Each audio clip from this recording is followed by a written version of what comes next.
Team India star batter king Kohli సంచలన నిర్ణయం తీసుకున్నారు. టెస్ట్ క్రికెట్ కు రిటైర్మెంట్ ప్రకటించారు. ఈ మేరకు ఎమోషనల్ ట్వీట్ చేశారు. 14 ఏళ్ల ఈ జర్నీని ఎంతగానో ఆస్వాదించారని అన్నారు.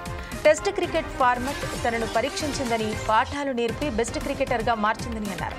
తన కెరీర్లో విజయాలను చూసి గర్వపడుతున్నట్టు తెలిపారు కోహ్లీ. భారత జట్టు తనకెంతో ఇచ్చిందని, పూర్తి కృతజ్ఞతాభావంతో టెస్ట్ టీంను వీడుతున్నారని కోహ్లీ పేర్కొన్నాడు. ఈ ప్రయాణంలో తనకు సహకరించిన వారందరికీ కోహ్లీ థ్యాంక్స్ చెప్పాడు.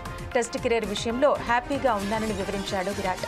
ఈ రన్ మెషిన్ తన పూర్తి కెరీర్లో మొత్తం 123 మ్యాచ్లు ఆడి 9,230 పరుగులు చేశాడు.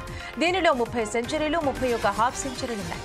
2011లో వెస్టిండీస్తో టెస్టుల్లో విరాట్ కోహ్లీ అరంగేట్రం చేశారు. 2025 జనవరి 3న ఆస్ట్రేలియాతో చివరి టెస్టు కోహ్లీ ఆడాడు.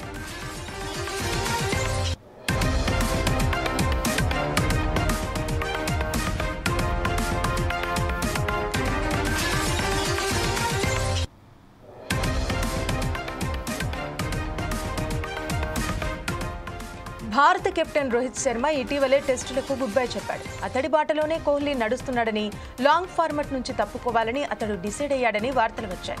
ఇంకొన్నాళ్లు ఆడాలని, కనీసం ఇంగ్లాండ్ సిరీస్ వరకు కంటిన్యూ అవ్వాలని కింగ్ను బీసీసీఐ కోరిందని సమాచారం. అయినా ఎవరి మాట వినని కోహ్లీ రిటైర్ అవుతున్నట్టు తాజాగా అనౌన్స్ చేశాడు. ఆల్రెడీ టీ20ల నుంచి తప్పుకున్న స్టార్ బ్యాటర్ ఇప్పుడు లాంగ్ ఫార్మాట్ నుంచి వైదొలిగాడు. రోహిత్ రిటైర్మెంట్ ప్రకటించిన కొద్ది రోజుల వ్యవధిలోనే కోహ్లీ కూడా టెస్ట్ క్రికెట్ నుంచి తప్పుకుంటున్నట్టు ప్రకటించాడు. ఇలా వరుసగా 2 క్రికెట్ శిఖరాలు టెస్ట్ క్రికెట్ ఫార్మాట్ కు గుడ్ బై చెప్పడంతో క్రికెట్ ఫ్యాన్స్ నిరాశలో ఉన్నారు. ఇకపై వీరి ఆట వన్డేల్లో మాత్రమే చూడగలమనే విషయాన్ని తలుచుకుని ఎమోషనల్ అవుతున్నారు. హ్యాపీ రిటైర్మెంట్ లెజెండ్స్ అని కామెంట్ చేస్తున్నారు.